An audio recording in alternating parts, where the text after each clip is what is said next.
शांति। आत्मा में टिक शिव बाबा की याद में सुनते हैं। दिनांक 29 अगस्त 2021 की अव्यक्त मुरली में 4 सब्जेक्ट रूपी मक्खन। रिवाइज डेट है 12 मार्च 88।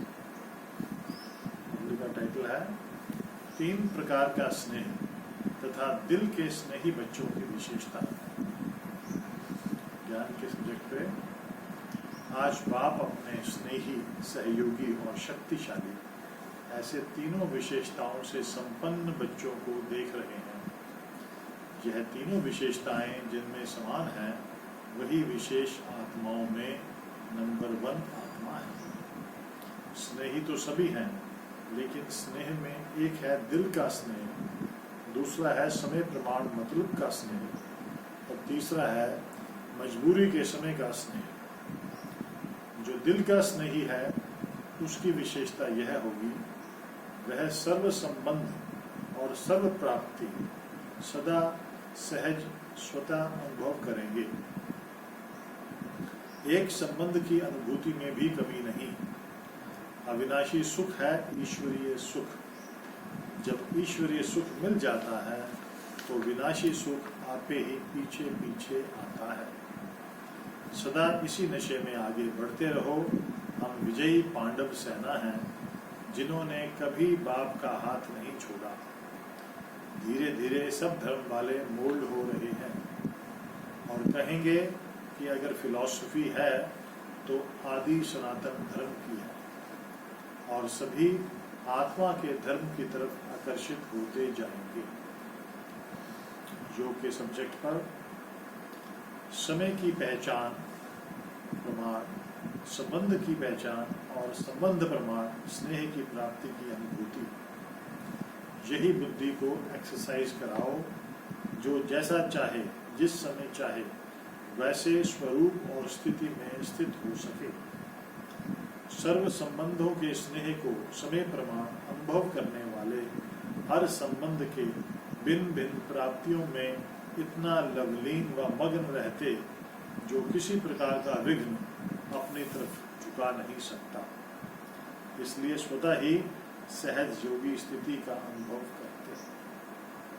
धारणा के सब्जेक्ट पर बाबा ने बोला, जैसे भारी शरीर वाला अपने शरीर को जैसे चाहे वैसे मोल्ड नहीं कर सकता, ऐसे ही अगर मोटी बुद्धि है, अर्थात किसी न किसी प्रकार का व्यर्थ बोझ व व्यर्थ किचड़ा बुद्धि में भरा हुआ है, तो कोई ना कोई अशुद्धि है।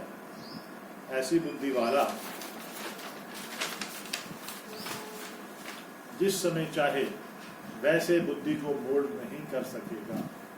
इसलिए बहुत स्वच्छ, महीन अर्थात अति सूक्ष्म बुद्धि, दिव्य बुद्धि, बेहद की विशाल बुद्धि चाहिए।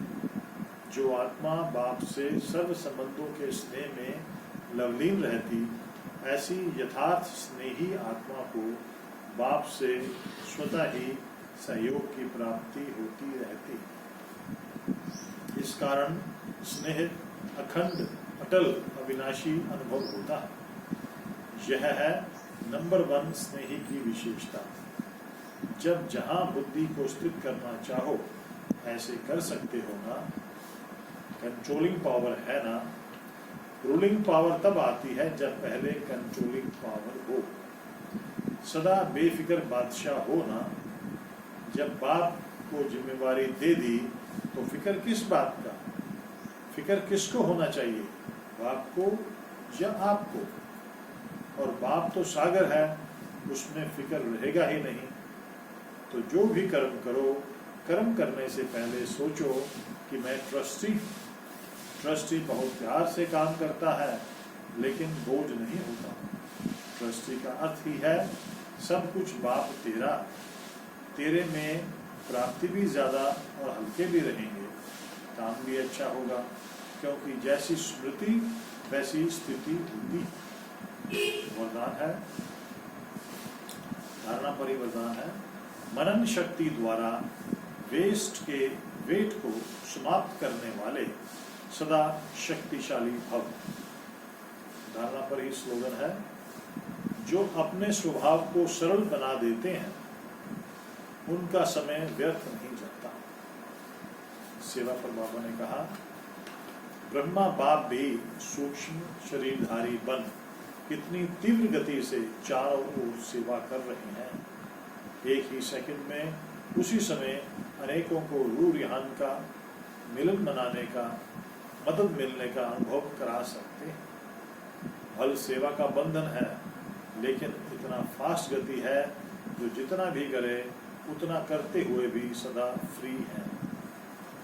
सदा बेफिक्र रहना है और दूसरों को भी सदा बेफिक्र रहने की अनुभव से विधि बतानी है।